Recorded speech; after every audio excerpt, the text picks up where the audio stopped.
அனைவருக்கும் வணக்கம். நான் மரியசீலன் திலாக்ஸ். எங்களுடைய சேனலுக்கு புதிதாக வருகின்ற உறவுகள் முதலில் சப்ஸ்கிரைப் செய்து கொள்ளுங்கள். நாங்கள் பதிவெடுக்கின்ற இது போன்ற மிக முக்கியமான விடயங்கள் காணொலிகளாக உடனுக்குடன் உங்களை வந்து சேரும். அனைவருக்கும் தெரியும், இஸ்ரேல் பிரதமர் பெஞ்சமின் நெதன்யாகு அதே போன்று அமெரிக்க அதிபர் டொனால்ட் ட்ரம்பிற்கு இடையிலான நெருங்கிய உறவு மிக பலமாக இருக்கிறது. அதே போன்று ராஜதந்திர உறவுகளும் அமெரிக்கா மற்றும் இஸ்ரேலுக்கு இடையில் மிக நெருக்கமாக இருக்கிறது. அமெரிக்காவிற்கு ஒரு பிரச்சனை என்று சொன்னால் இஸ்ரேல் குரல் கொடுக்கும், இஸ்ரேலுக்கு ஒரு பிரச்சனை என்று சொன்னால் அமெரிக்கா துணை நிற்கும். மத்திய கிழக்கில் இஸ்ரேலினுடைய பலம், இஸ்ரேலினுடைய உறுதியான இருப்பு அமெரிக்காவிற்கு மிக அவசியமாக இருக்கிறது. மத்திய கிழக்கில் அமெரிக்கா தன்னை நிலைநிறுத்திக் கொள்ள வேண்டும் என்று சொன்னால் இஸ்ரேலை பலமாக வைத்திருக்க வேண்டும். இஸ்ரேலுக்கு எதிராக கமாஸ் அமைப்பினர் யுத்தத்தை தொடங்கியிருந்தார்கள். பதிலடியாக இஸ்ரேல் பல வருடங்களாக கமாஸ் படையினரை தாக்கி அழித்திருந்தார்கள். அதன் பின்பு பல்லாயிரக்கணக்கான மக்கள் கொல்லப்பட்டு வந்தார்கள். ஐக்கிய நாடுகள் சபை மற்றும் உலக நாடுகளுடைய கோரிக்கைக்கு அமைவாக கடந்த சில மாதங்களுக்கு முன்பு அமெரிக்க அதிபர் தலையிட்டு கமாஸ் மற்றும் இஸ்ரேலுக்கு இடையில் ஒரு உடன்படிக்கை ஒன்றை, சமாதான உடன்படிக்கை ஒன்றை கொண்டு வந்திருக்கிறார். தற்போது காசாவில் அமைதி திரும்பி இருக்கிறது. பல்லாயிரக்கணக்கான மக்கள் படுகொலை செய்யப்பட்டிருக்கிறார்கள். ஊடகவியலாளர்கள், மனிதாபிமான உதவியாளர்கள் கூட காசாவில் கொல்லப்பட்டிருந்தார்கள்.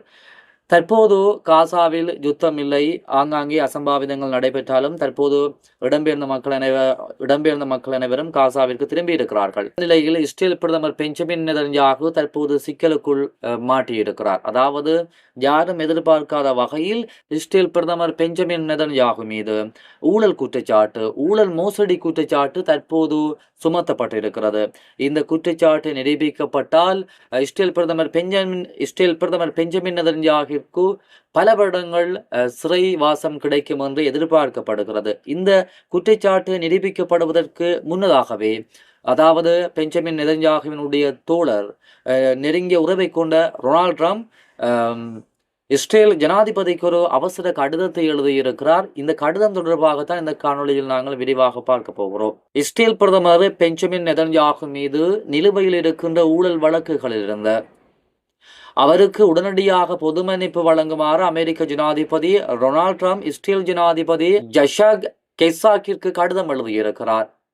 நெதன்யாகு மற்றும் அவரது மனைவி ஷாரா ஆகியோர் மீது அரசியல் உதவிகளுக்கு பதிலாக 2,60,000 அமெரிக்க டாலர் மதிப்புள்ள விலை உயர்ந்த பரிசுகளை பெற்றதாக குற்றச்சாட்டுகள் இருக்கின்ற நிலையில் அவர்களுக்கு எதிராக பல ஊழல் வழக்குகள் இஸ்ரேலில் தொடர்கின்றன. இந்த பின்னணியில் கடந்த அக்டோபரில் இஸ்ரேல் நாடாளுமன்றத்தில் பேசிய ட்ரம்ப் நெதன்யாகு மீது தொடரப்படும் வழக்குகள் அரசியல் நோக்கமுடையவை என்றும் அவரை விடுவிப்பது இஸ்ரேலுக்கான நியாயமான முடிவு என்றும் வலியுறுத்தியிருக்கிறார். இதன்படி தற்போது ட்ரம்ப் எழுதியுள்ள கடிதம் சர்வதேச அரசியலில் பெரும் அதிர்வை ஏற்படுத்தி இருக்கிறது.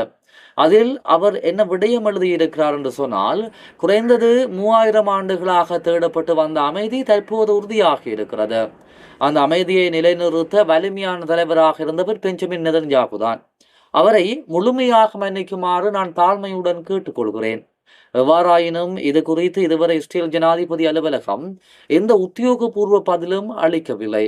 டொனால்ட் ட்ரம்பினுடைய கடிதம் இஸ்ரேல் ஜனாதிபதிக்கு கிடைத்திருக்கிறது. ஆனாலும் அவருடைய கடிதத்திற்கு இஸ்ரேல் ஜனாதிபதி இதுவரை எந்தவிதமான பதிலும் அளிக்கவில்லை. அதே சமயத்தில் நெதன்யாகு மீது தொடரப்படும் வழக்குகள் அரசியல் பழிவாங்கல் என்று அவர் மற்றும் அவரது ஆதரவாளர்கள் தொடர்ந்து கூறி வருகின்றனர்.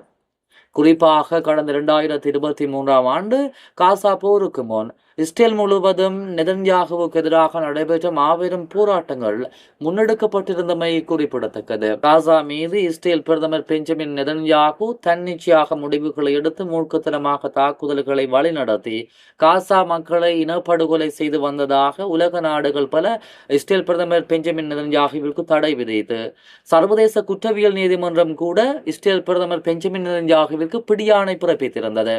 உலக நாடுகள் சில, வல்லரசு நாடுகள் சில தங்களுடைய வான்பரப்பை இஸ்ரேல் பிரதமர் பெஞ்சமின் நெதன்யாகு பயன்படுத்தக்கூடாது, தங்களுடைய நாட்டிற்கு இவர் வருகை தரக்கூடாது, மீறி வந்தால் இவரை கைது செய்து சர்வதேச குற்றவியல் நீதிமன்றத்தில் ஒப்படைப்போம் என பகிரங்கமாக மிரட்டல் விடுத்திருந்தன.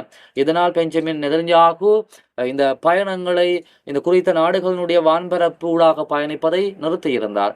இவ்வாறு இருக்கும்போது இஸ்ரேலுக்குள்ளேயே இஸ்ரேல் பிரதமருக்கு எதிராக எதிர்ப்புகள் கிளம்பி இருக்கின்றன, சூழ்ச்சிகள் இடம்பெறுகின்றன. அதில் ஒரு பகுதிதான் இந்த இஸ்ரேல் பிரதமர் பெஞ்சமின் நெதன்யாகு மற்றும் அவரது மனைவிக்கு எதிராக கொண்டு வரப்பட்ட ஊழல் வழக்கு.